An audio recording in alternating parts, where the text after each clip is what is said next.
साथियों आदाब, आपका इस्तकबाल हमारे चैनल शमअ उर्दू में। आज हम पढ़ेंगे उर्दू की नई किताब नवी जमात के लिए शेख मोहम्मद इब्राहिम ज़ौक़। नवी जमात हो या बी हो, कोई भी इसके बारे में पढ़ सकता है। दिल्ली, ज़ौक़ दिल्ली में पैदा हुआ, यहीं रहे और यहीं इंतकाल हुआ।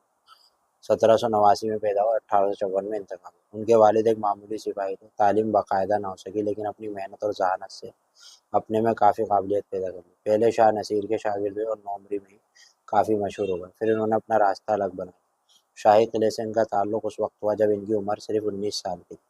जब 1837 में बहादुर शाह जफ़र बादशाह हुए तो इन्होंने ज़ौक़ को मलिकुश शोरा और ख़ाक़ानी हिंद के खिताबात से नवाजा।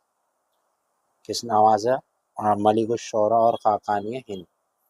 पहला खिताब इसलिए था कि ज़ौक़ बहादुर शाह जफ़र के उस्ताद थे, और दूसरा खिताब इसलिए था कसीदा निगारी में ज़ौक़ ईरानी कसीदा निगार में ख़ाक़ानी जिनका मर्तबा बुलंद था उनके मुकाबिल कसीदा निगार।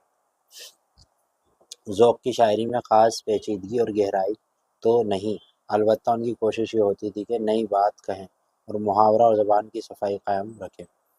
नए इस्तिलाहात किसी हद तक वो नासे से मिलते थे, यहाँ तक कि ज़बान साफ़ और सही होने की बात है तो उसमें शक नहीं कि ज़ौक़ ज़बान मसनद है। कसीदा निगारी में लोग उसको सौदा से बेहतर बताते हैं। अब इनकी जो गज़ल है उसके अल्फाज मानिए और ये उसकी तशरीह, ठीक है। खोज तलाश गोया बोलने वाला शैदा दीवाना, पहले शेर की तशरीह है, ये दूसरे शेर की तशरीह। दूसरी गज़ल है हसरत दीदा है, ठीक है। देखने की तमन्ना है, दरिया अफसोस का ज़ाहिर, ये आदत बीमार की पूछना। अब ये तशरीह है इसकी और फिर इसकी तशरीह है, ठीक है। फिर इसके बाद मश्क और मता, ठीक है। तो ये सारे सवाल हैं। उम्मीद है कि आपके समझ में आया।